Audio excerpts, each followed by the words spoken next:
변호사님들이 접견 가서 이제 대통령님하고 여러 대화도 나누고 탄핵 재판도 준비하고 이제 이런 접견을 하시고 그러시지만 대통령께서는 그 길을 택하신 거죠.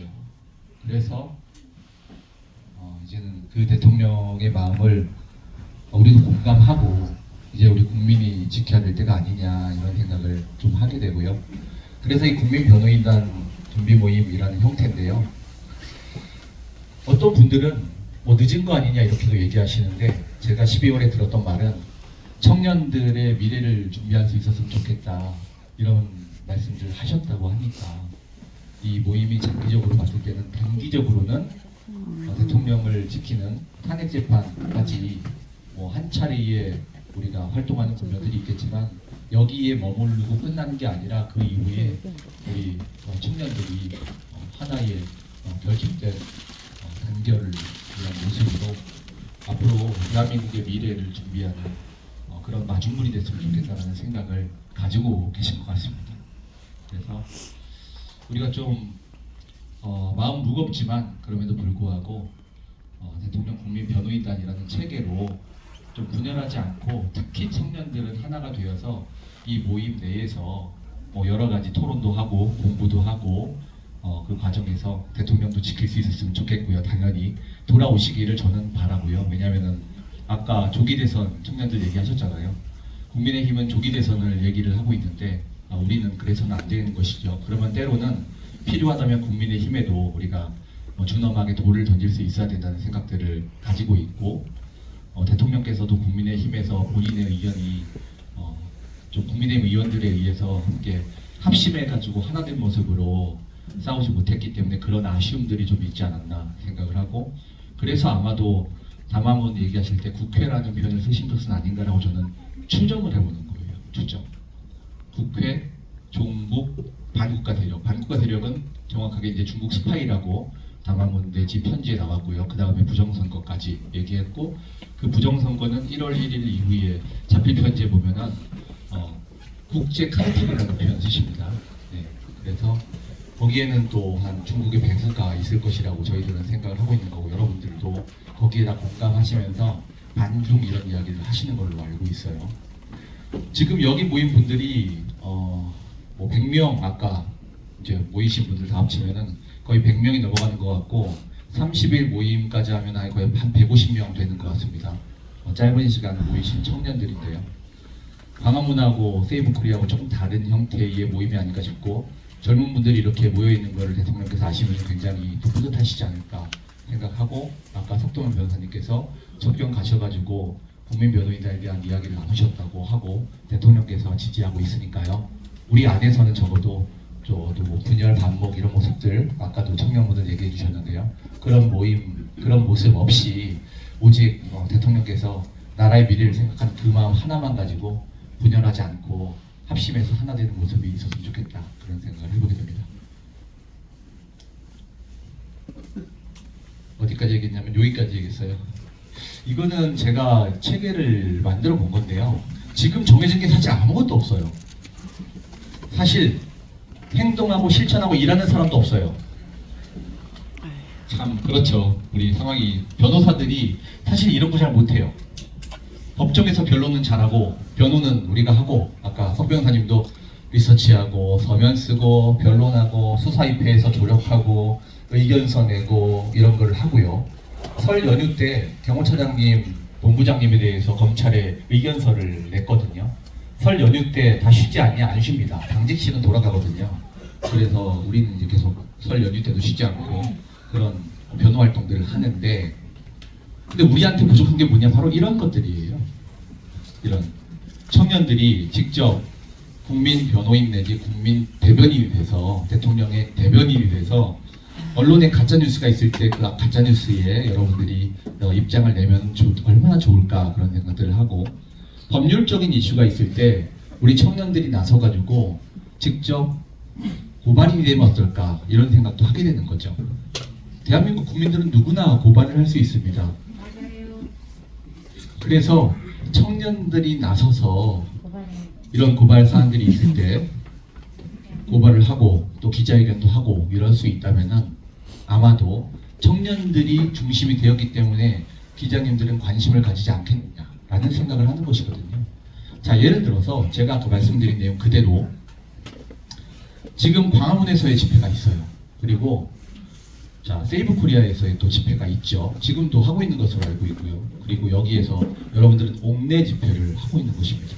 그런데 석동현 변호사님이 단장이 되시고 우리 대통령 변호인단이 준비하고 있는 모임이기 때문에 여기 있는 모임 분들이 한 100명 정도 되는데요. 기자님들이 많이 왔죠. 이게 굉장히 고무적인 일이라는 거예요. 모임이 반드시 2,000명, 3,000명 돼야 된다는 개념이 아니라요.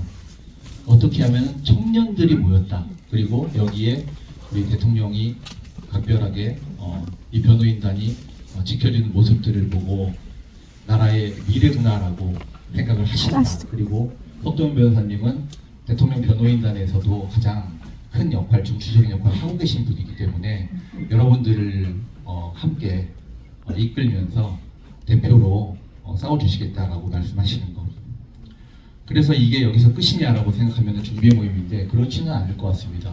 또 못 오시는 분들이 있기 때문에 예를 들어서 탄핵반대 청년 모임 오셨는데 그 청년 모임 한 150명 정도 있는 걸로 알고 있는데요. 제가 어제 듣기로 부산에도 관련 모임들이 한 200명 정도 있다고 들었어요. 그러면은 그 200명이 모여가지고 또 우리가 국민 변호인단이라는 이름으로 미래를 준비하는 모임이 된다. 그러면은 석 변호사님께서는 지방 가시겠다고 얘기하시거든요.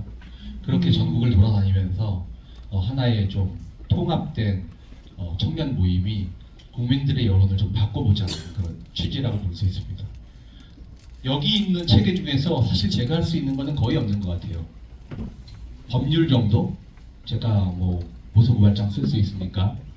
근데 사실 고발장이라는 것도 특별히 뭐 어려운 것은 아닙니다. 법 위반이라고 판단되면 여러분들이 직접 쓰셔가지고 고발하셔도 되는 사안이라고 생각하고요. 그런 활동들이 되게 중요하겠다. 여러분들이 이런 얘기를 제일 많이 하세요, 저한테. 우리는 뭘 해야 됩니까? 저는 뭘 해야 되죠? 뉴스를 보면 답답하고 잠을 못 자겠고 나 한 명이 진짜 할 수 있는 게 아무것도 없는 것 같고. 근데 제가 이렇게 한번 예를 들어볼게요. 자, 다음 주에 헌법재판소에서 저는 마은혁 재판관에 대한 권한쟁의는 각하돼야 된다고 생각하는 사람입니다. 법률가들이 대체로 똑같은 의견을 가지고 있어요. 그런데 헌법재판소에서 다른 판단이 나왔다? 그러면 당연히 헌법재판소 재판관들에 대해서 뭔가의 법률적인 액션을 취할 수 있고 그게 헌법소원 같은 형태가 될 수도 있고요. 여러분들의 그런 것들은 계속 협의해 나가면서 좀 고민했으면 좋겠다라는 거. 그래서 청년 대변인단 이런 형태로 고민을 좀 하고 있고 여기 있는 분들이 지금 한 100명 정도 되는데 이분들이 모여가지고 고발을 한다. 경찰청 앞에서. 그러면 기자들이 오냐? 옵니다.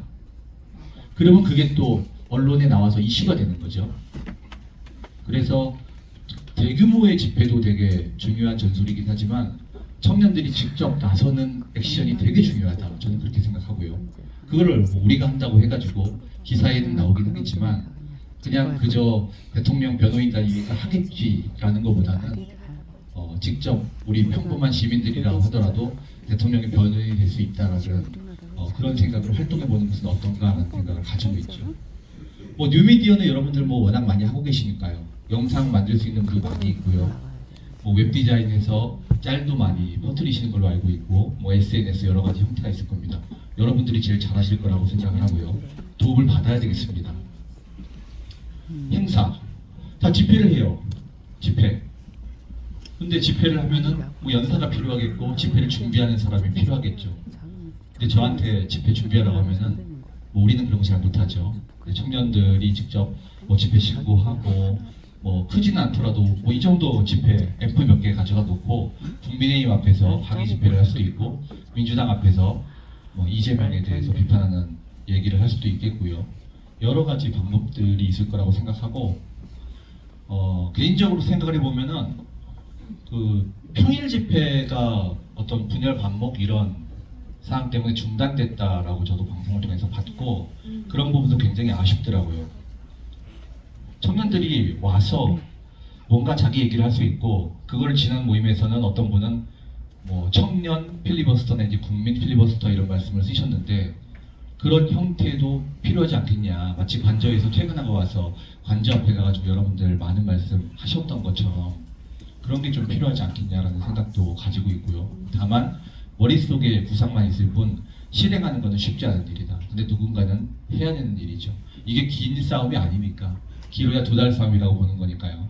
그래서 캠페인, 집회, 뭐 1인 시위 같은 형태죠. 아까 오신 분 중에서 이렇게 대통령 뭐 부정선거 검증하라 피켓 무게 걸고 다니시는 분이 있고, 그 다음에 우리 밝은 미래님도 아니 그렇죠, 바로 저 모범이시죠.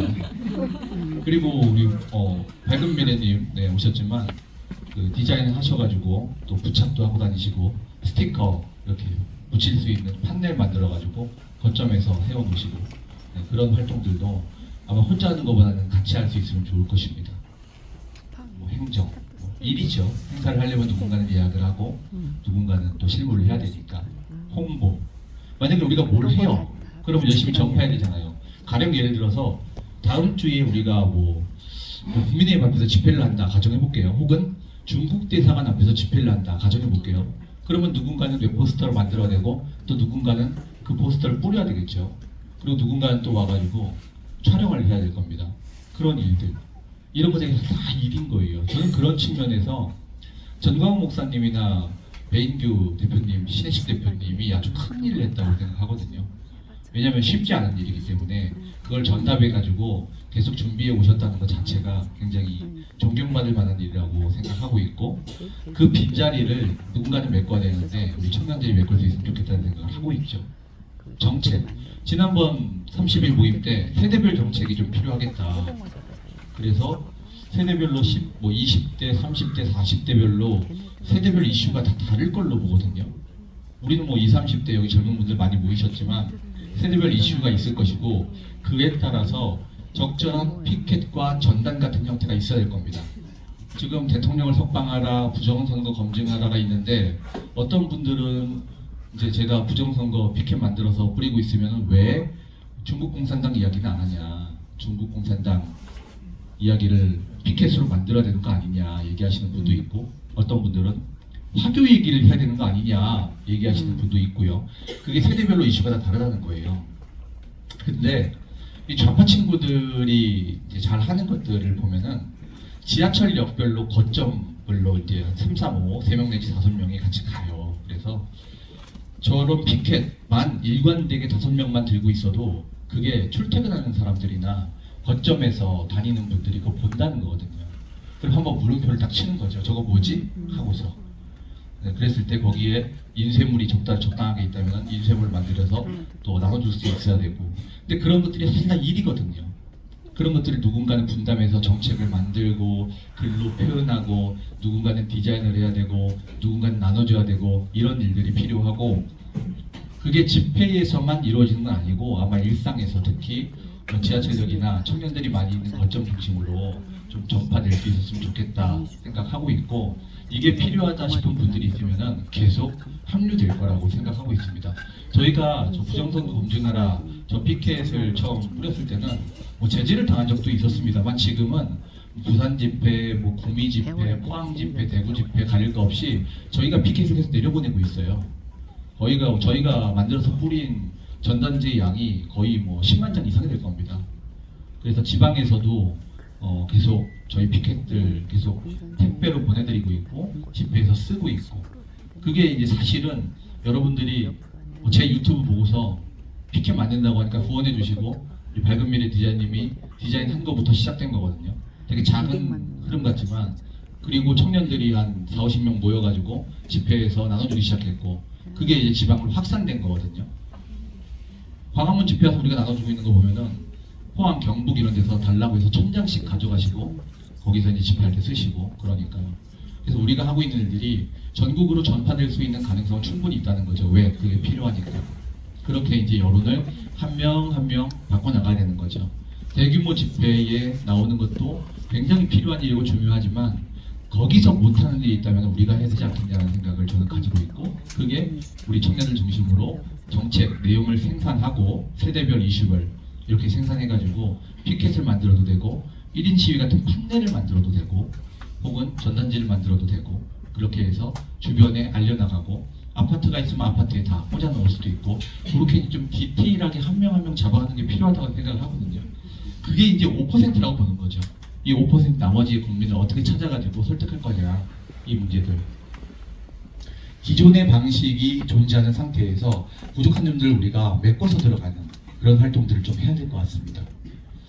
그래서 이 5% 올라가서 50% 이상이 되면은 대통령께서 당선됐을 때의 지지율 이상이 되는 거니까 야 이거는 아무리 탄핵 재판이 답정너라고 하더라도 국민들의 여론이 이렇게 고양되어 있는데 정해진 결론을 내리는 건 쉽지 않은 일일 거예요. 왜냐하면 그렇게 결론을 내리게 되면요 당연하게도 조기 대선이 이루어질 건데 정권이 연속선상에서 연장되지 정권이 바뀌진 않거든요. 왜? 우리 지지율 50 이상으로 올라갔으니까. 그러면은 뭐 대통령께서는 비상계엄이라는 이슈를 스스로 고초를 겪으면서 그렇게 선택하시기 전에는 지지율이 20%가 안 됐다는 거예요.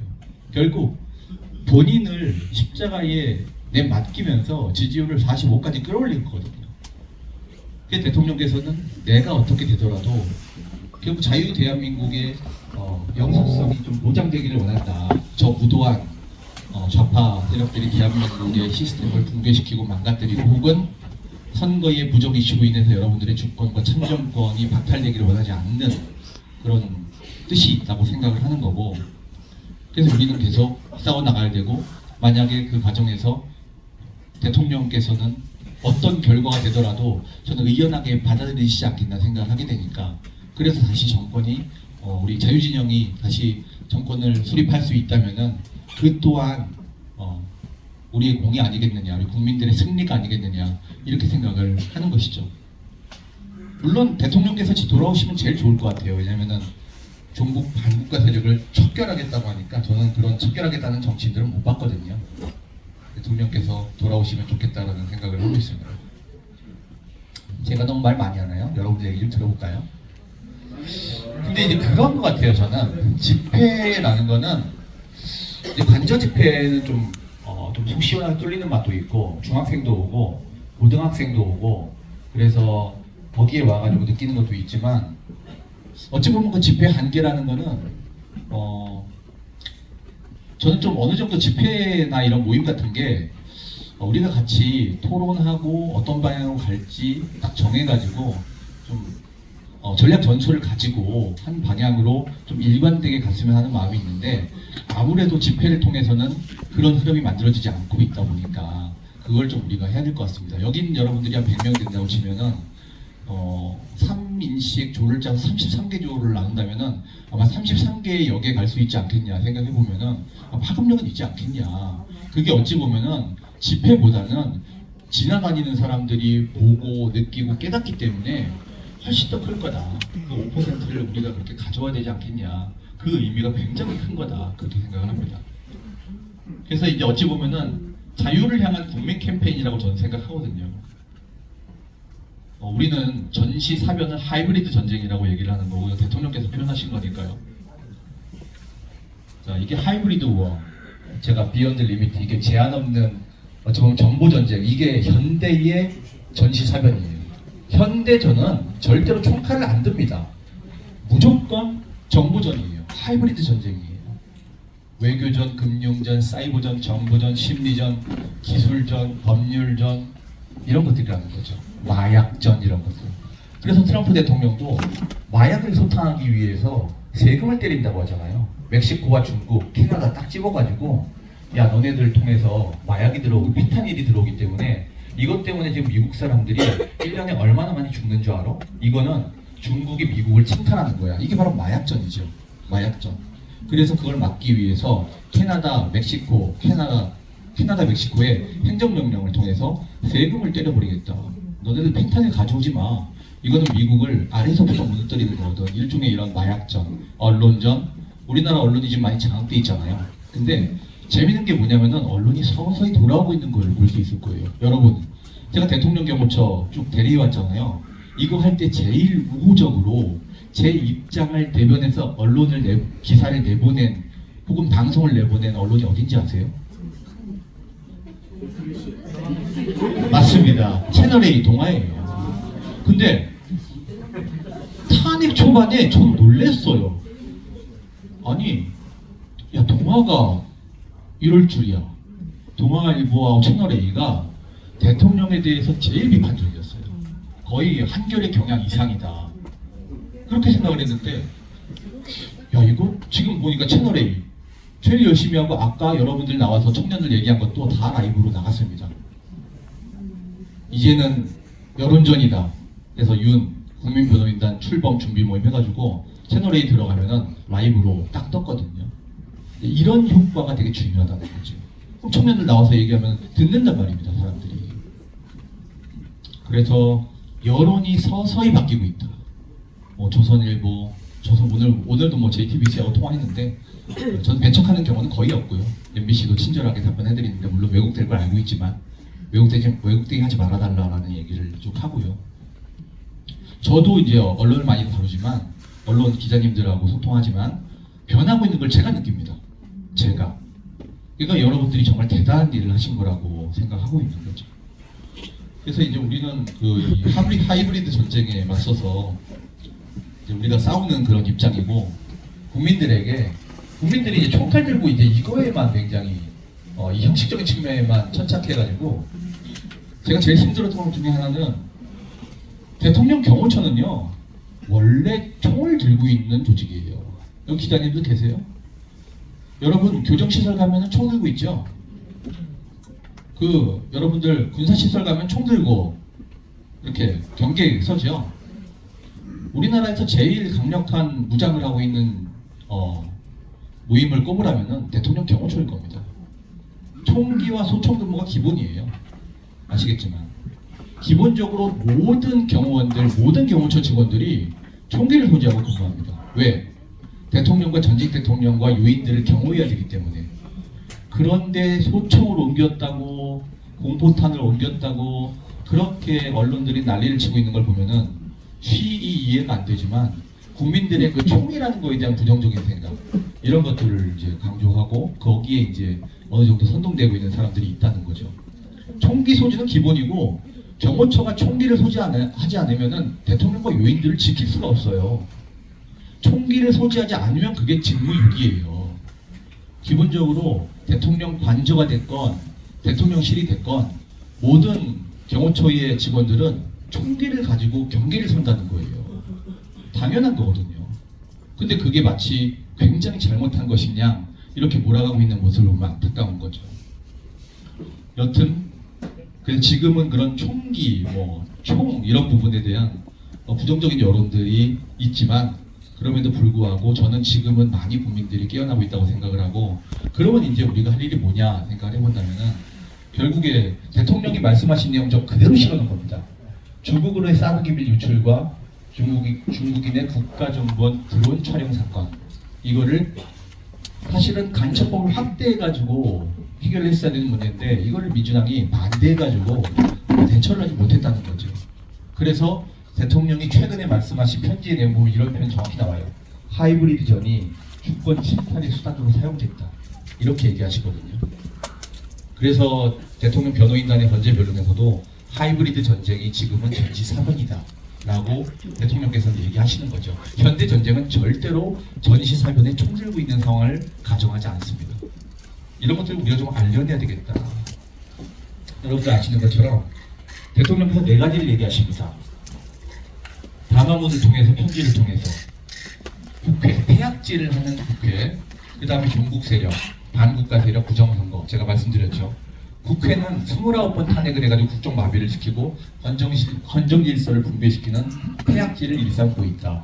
이 국회를 깨끗하게 바꿔놔야 되겠다. 이권 정치를 가치의 정치, 그리고 올바른 국민들의 권익을 보호하기 위한 정치로 바꿔내야 되겠다라고 말씀하시고요. 종북, 공산주의, 북한 추종 세력, 대한민국에 있냐? 많은 청년들이 이 부분에 대해서 의문을 품으시겠지만 있습니다. 제가 대통령 변호인단에서 들어갔다고 하니까, 야, 너는 좌파 빨갱이 아니야.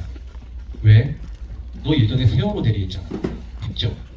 10년도 전의 일입니다. 잘 보시면은 여러분들 그때의 기사를 잘 찾아보세요. 제가 그 당시에 국정원 세월호 소유서를 가지고 박주민 변호사하고 굉장히 격렬하게 싸웁니다. 김용민 변호사, 박주민 변호사, 제가 증거보전 재판할 때 아직도 기억나요. 국정원은 기본적으로 대한민국에 있는 일정 규모 이상의 선박을 관리합니다. 왜? 그것은 급변 사태가 벌어졌을 때 징발되는 국가 자원이거든요. 배는, 장갑차, 차량 이런 것들 전쟁이 일어나면 다 동원됩니다. 그래서 일정 정도 수준 이상의 배들은 국정원에서 매년 관리를 해요. 왜냐면은 급한 전쟁이 벌어졌을 때는 배가 징발되거든요. 근데 우리가 이제 침몰한 세월호에서 그걸 이제 끄집어내가지고 증거보전 신청했는데 거기서 국정원 문서가 하나 나온 거야. 관리할 수 있는. 그걸 가지고 김용민 변호사하고 박주민 변호사가 국정원이 세월호를 소유했다. 이렇게 소유서를 퍼뜨리죠. 저 아직도 기억나요. 그때 제가 전화해가지고 박주민 변호사님하고 왜 이게 국정원이 세월호를 소유했다는 증거냐. 국정원은 원래 선박을 관리한다. 이렇게 그 내부에서 치열하게 이제 싸움을 하게 되죠. 근데 저는 나름대로는 옳은 얘기를 한다고. 저는 그래서 지금의 싸움도 참과 거짓의 싸움이라는 얘기를 많이 하거든요. 참과 거짓 싸움, 진실과 거짓의 싸움. 김어준이 허황된 망상을 가지고 마치 진실인 것처럼 국민들에게 퍼뜨리고 그게 받아들여지고 있는 걸 보면은 이게 바로 거짓이라는 걸 알 수 있죠. 저는 우리는 참이라고 생각하거든요. 그 당시에도 참과 거짓이 있었던 거예요. 저는 나름대로 진실을 대변하고자 했고, 진실을 대변하고자 했던 사람이 저하고 당시에 그 CCTV 영상 복원하고자 했던 김인성 교수님이라고 있습니다. 그분하고 이제 저하고 이제 나중에 거의 뭐 역적이 되죠. 역적. 국정원 뿌락지다, 정부 뿌락지다 이런 표현 들어가면서 기사 검색해 보시면 그 당시에 이제 저에 대한 폭행도 있었습니다. 왜냐면 저 쫓아내려고. 왜냐면 저는 이제 진실을 얘기하고자 했으니까. 그런 안타까운 일도 있었고, 내부에서 반국가 세력을 가장 자세하게 들여다보고 그 실체를 본 사람이 있다면 아마 저일 겁니다. 저는 진도 팽목항에서 4월부터 10월까지 있었어요. 현장에서. 박주민 변호사는 안산에서 선동하셨고, 박주민 변호사님하고 끝장 토론 하라고 해도 할 자신이 있을 정도로 제가 지금도 현장에 있던 사람이니까 가족대책위의 공식 법률 대리인이었고, 근데 제가 많은 사람들이 너는 왜 좌파에서 우파로 변신했냐라는 얘기를 해요. 저는 우파로 변신한 게 아니라 단지 진실과 거짓을 얘기하고 싶을 뿐인 거죠. 왜? 좌파는 거짓이니까, 선동이니까, 허위니까. 그 싸움이 어찌 보면은 좌파에게는 눈에 가시 같은 것이고, 세월호 할 때 저한테 제일 많이 그 좌파 운동 세력이, 반국가 세력들이 내려와서 한 말이 뭐냐면 세월호 투쟁을 제2의 5.18로 만들어야 된다. 진도는 제2의 광주다. 이걸로 박근혜 대통령을 끌어내려야 된다. 정부를 붕괴시켜야 된다. 이런 얘기. 그때부터 탄핵 이야기 나왔으니까 이것은 탄핵을 시켜야 되는 주제다. 그래서 전국에 있는 좌파 단체들이 진도에 내려와가지고 박근혜 퇴진, 탄핵 집회를 하기 시작합니다. 제가 그걸 보고 가만히 있을 수가 없죠. 왜냐하면 가족들을 이용해서 우리 아이들이 수장됐다는 그 안타까운 사정을 이용해가지고 거기 내려와가지고 정치적인 퇴진 집회하고 음모론을 퍼뜨리고 있는 거니까. 여기를 제2의 5.18 성지로 만들어야 되니까 다 같이 투사가 돼서 싸워야 된다고 얘기하고 있으니까 제가 막았죠. 여기서 왜 박근혜 대통령 퇴진 탄핵을 얘기하느냐, 하지 마라. 그러면 저는 어떤 사람이 되냐, 또 좌파 반국가 세력하고 싸우는 사람이 되는 거죠. 그런 과정 속에서 저를 추출하고 저에 대한 폭행 사건도 일어나고 이렇게 된 것이거든요. 물론 끝까지 안 물러났죠. 끝까지 사건을 마무리하고 이제 나왔습니다만, 그래서 영원히 역적이 되어 있습니다. 정확히 얘기하면 저는 지금도 유가족들을 못 봐요. 왜냐하면은 그 유가족들은 참 배신자니까. 근데 그 유가족들이 좌파 반국가 세력들에게 완전히 선동된 거죠. 돌아가면서 전국에 있는 모든 좌파 단체들이 세월에 내려와가지고 집회를 하고 합니다. 사상교육을 하고 의식교육을 하고, 여기가 바로 광주다라고 하면서 아이들을 박근혜 대통령이 죽인 것이다 라고 하면서 선동을 하고 가죠. 그리고 거기에 유가족들이 참여해가지고 힘을 보태고 유가족들을 앉혀놓고 유가족들이 울면은 사람들의 감정이 움직이죠. 이 감정적 선동이거든요. 아이들이 죽었으니까. 이걸 가지고 반국가 세력들이 세를 늘리고 조직을 하고 확장을 하더라는 거예요. 애들을 데리고 버스에 와가지고 똑같은 이야기를 하고. 이걸 제가 제일 현장에서 그걸 지켜보면서 야, 이게 진짜 현존하는 위험이구나. 전 그렇게 생각했다는 거죠.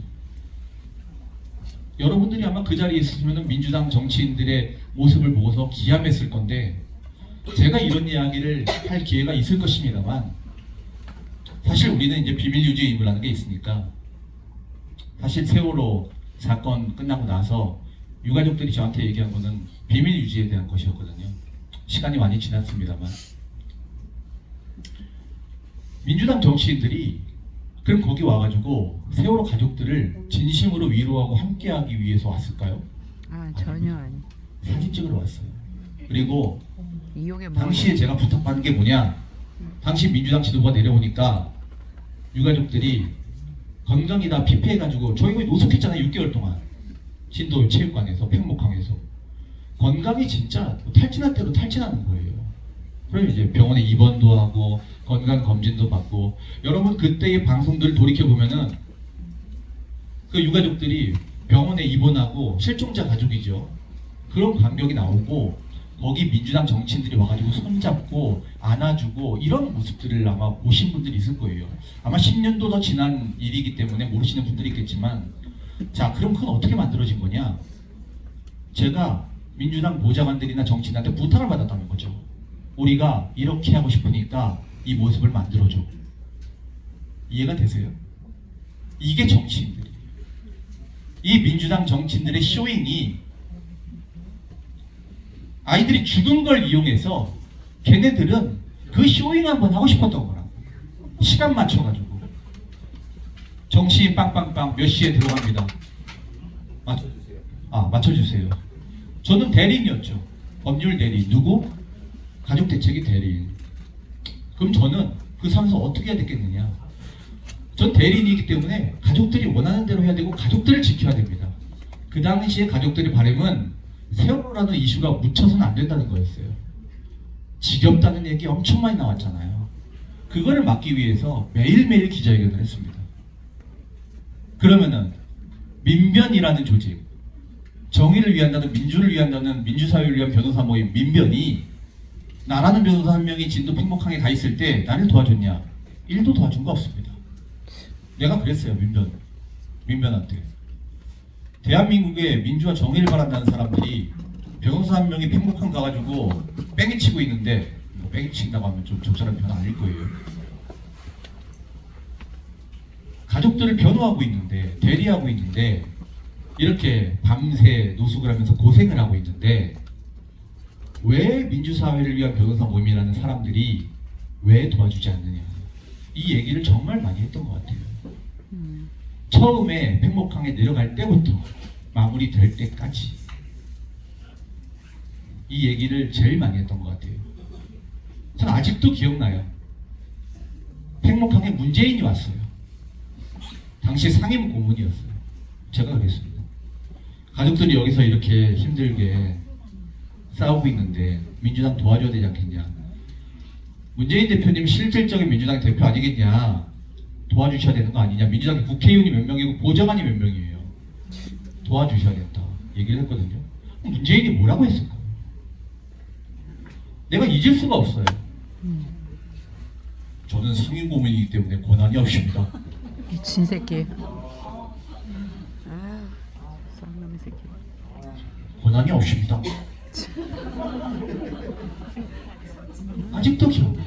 그러면서 세월한테 권한이 없대. 고맙다고 사인하래. 미안하다 사인하래.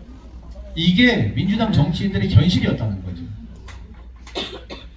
제가 그거를 진짜 그거 6개월 동안 그 정치인들의 모습 보고 있는 거예요. 돌아가면서 내려와서 사진 찍고 가죠. 자 지금은 뭐 여기 계시지 않지만 저 하늘나라로 가신 극단적 선택을 하신 박원순 전 서울시장님 오셨죠. 오시면서 언론 플레이를 하면서 뭐라고 하냐. 기자들을 데리고 오지 않고 조용히 왔다 갔대요. 제가 그거 모르고 있을 것 같아요. 기자를 대동하지 않았어요? 기자를 대동하고 왔죠. 기자를 당연히도. 전 그거 다 보는 거거든요. 사진 찍고. 그래서 마치 뭐 언론에 알려지지 않는 것처럼 조용히 왔다 가는 것이냐. 그렇게 행동들을 했다는 거죠. 다 똑같습니다. 모든 정치인들이. 그걸 내 눈으로 봤다는 거예요. 그 정치인들의 실체를 내 눈으로 똑똑히 보고, 야, 이거 진짜 정치인들이 이렇다면 나라 망하는구나. 저는 그렇게 생각했다는 거예요. 이게 민주당 정치인들의 실체구나. 나는 진보를 위해서 살아왔다고 자부하는 사람인데, 저는 역사적으로 제가 했던 활동들이 대개 다 소수자를 위한 활동들을 많이 했습니다. 저는 이제 그게 진실이라고 생각을 하고 우리가 해야 될 일이라고 생각했으니까, 보수의 가치는 따뜻한 약자들을 배려하고 보호하고 그 사람들이 함께 갈 수 있도록 하는 것이거든요. 저는 그게 맞다고 본 거죠. 근데 지금은 내가 그때 진보라고 생각했던 것이 사실은 우파의 가치였던 거지. 약자에 대한 배려, 그런 것들. 그럼 좌파의 약자에 대한 배려는 쇼였던 거죠. 쇼잉. 얘기하자면 끝이 없어요. 강정마을 제주 강정마을 해군기지 사건. 어느 날 강정마을에서 전화가 옵니다. 저한테 도와달라고. 내가 그랬어요. 민변에서 조끼 입고 가가지고 조력한다고 내려갔더니 무슨 말이에요? 얘기를 물어봤죠. 알고 봤더니 조끼 입고 무슨 인권 보호 활동한다고 가가지고 쇼잉하고 기자들한테 사진 찍고 올라온 거였어요. 강정마을에 근처에도 안 갔더라고요. 오죽하면 저한테 왔겠습니까? 도와달라고. 근데 전화했어요. 민변에. 나한테 강정마을에서 전화가 왔는데 어떻게 된 겁니까? 그러니까 민변에서 저한테 그래요. 배 변호사님 말하는 강정마을에는 어떤 마을이에요? 그렇죠. 강정마을에 마을회관 안 가보셨어요? 그 강정마을이에요. 했더니 민변 변호사는 거기 안 갔던 거예요. 제가 전화를 하고 당신들이 거기에 안 갔고 나에게 전화를 했었습니다 라고 얘기하니까 그 다음 날에 회의해가지고 사람들 모아서 마을회로 내려갑니다. 이게 걔네들이에요. 내가 본 모습들이라는 거지. 변호사를 하면서 그 위선적인 실체를 똑똑히 보게 된 거예요. 나는. 이제 그게 이제 가장 극명하게 드러난 게 세월호 사건이었던 거고 6개월 동안 민낯이랑 민낯은 다 본 거니까 그 안에서 반국가 세력들 내려와가지고 무너뜨릴 거라고 가족들을 이용해서 죽음을 이용해서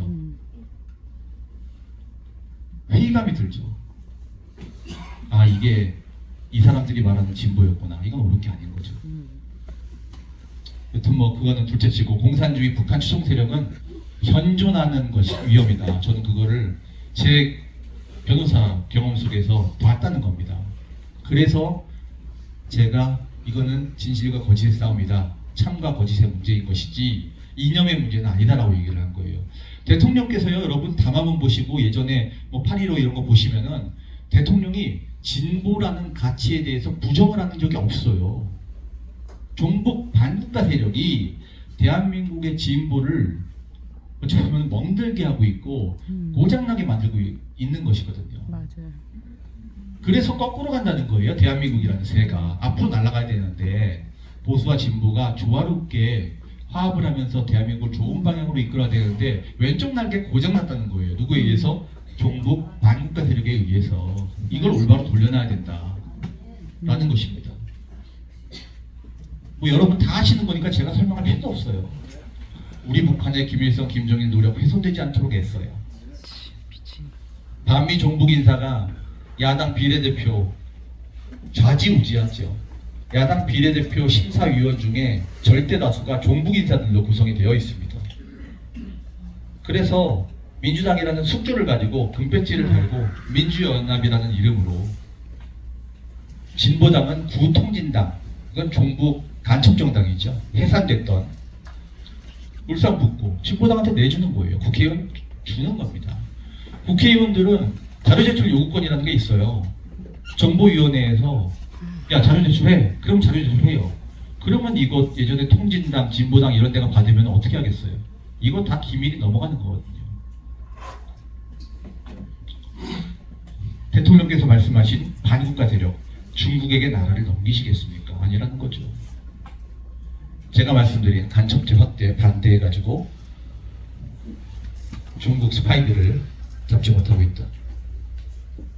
시에시에 이런 세상이겠죠. 네, 싱하이밍한테 조아리고 있는 이런 모습들. 아휴, 굴욕적이죠. 대한민국이 중국에 파나 넘겨줘서는 안 되겠습니다. 완전. 그래서 조슈아 필립, 여러분 아시는 것처럼 탐사 전문 기자죠. 크로스로드에서 하이브리드 전쟁을 초한전이라고 했습니다. 무제한 전쟁입니다. 한국에서 중국이 이렇게 영향력을 넓히고 있다는 거고, 밝혀진 바 없어요. 중국이 한국 정치인을 매수했다는 증거가 밝혀진 바는 없지만, 조슈아 필립은 방송을 통해서 한국의 민주당 정치인들이 상당 부분 매수됐을 거라고 보고 있습니다. 당연하지. 중국 공산당이 우리나라에서 전쟁 벌이고 있는 겁니다. 총칼 든 전쟁이 아니에요. 총칼 없는 전쟁입니다. 부정선거. 이건 뭐 전 직관적이라고 생각해요. 어려운 통계학을 잘 모르고요, 저도. 물론 저도 뭐 경영학과를 나왔기 때문에 통계학을 공부하긴 했지만, 제가 말씀드리는 통계학이라는 건 국민들이 그 통계학을 이해할 수 있는 정도의 딥한 정보를 가지고 설득하기는 어렵다라는 생각을 가지고 있다는 겁니다. 굉장히 직관적이어야 되는데, 저는 이게 제일 직관적인 것 같아요. 전 이거 이해가 안 되거든요.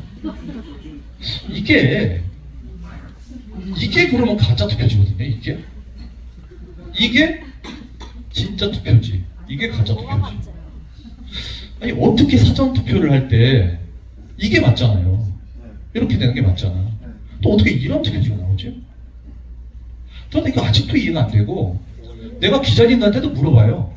기자님, 이거 이해되세요? 나 좀 설명 좀 해주세요. 형상 기억 투표지 좀 나한테 좀 가져와 주세요. 이거 검증 좀 합시다. 기자님들, 이거 나한테 설명 좀 해주라고요. 이거 봐. 이 빳빳한 뉴스면 이게 가능하냐고요. 난 이게 가능하지 않다고 생각해요. 저 변호사지만 어떻게 이렇게 투표를 한 용지들이 이렇게 인쇄돼가지고 빳빳하게 신권처럼 나올 수 있는지 전 이거 진짜 모르겠어요. 저거 비싸가지고 제가. 너무 직관적이거든요. 이거는 이게 맞잖아. 이게 가짜가 아니라 이게 가짜지. 형상기억 투표지. 이거 문제 제기하니까 이거 영상 없애버렸어요. 이거 옛날에 있던 거 캡처된 거잖아요. 형상기억, 종이가 원상태로 회복하는 기능이 적용된 특수 재질을 사용해가지고 형상기억 용지라고 했다고요. 맞잖아요. 근데 이거 지금 내려갔잖아요. 선관위가 공격당하니까 이거 소리 소문 없이 내리고 사라지고, 이거 그냥 답을 못하고 있어. 선관위가 어디서 나온 거야 이거 뭐야 도대체. 아휴, 검증하라는 겁니다. 다 검증해라.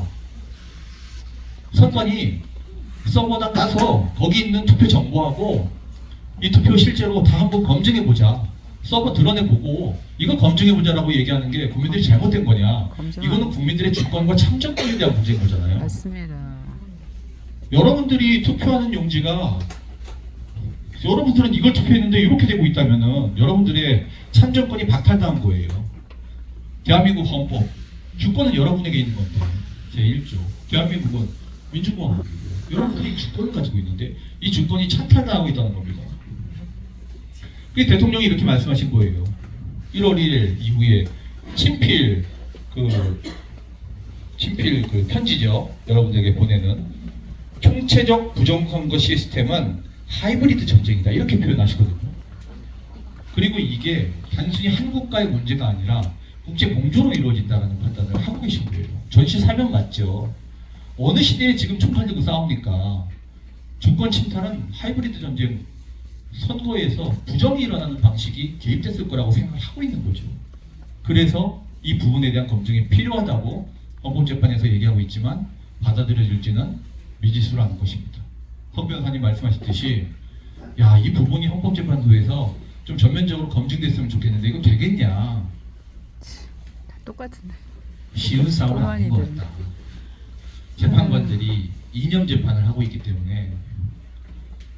그러면은 재판에서 우리가 원하는 결과가 나오지 않았다고 가정을 해봅시다. 제가 서부지법에서 얘기했던 거하고 비슷한 문제예요. 대통령 구속영장 심사를 했는데 원하는 결과가 안 나왔어. 그럼 어떻게 할 거예요? 싸워야죠. 그렇게 보는 겁니다. 싸워야지. 대통령께서 이 문제를 대한민국의 비상계엄이라는 방식을 통해서 던져서 우리를 깨웠고, 그러면 남은 거는 우리에게 있다 생각하는 것입니다. 직관적으로 이것만 보여주면은 누구라도 이상하게 생각할 거다. 저도 잘 납득이 안 됩니다. 통계는 전 잘 모르고요. 그 다음에 이런 얘기 나왔어요. 지난 회의 때 태극기 캠페인을 하자. 태극기 다 달아가지고 태극기 캠페인을 해보자라는 얘기도 나왔고요. 제가 지난 회의 때 나온 얘기들 대체적으로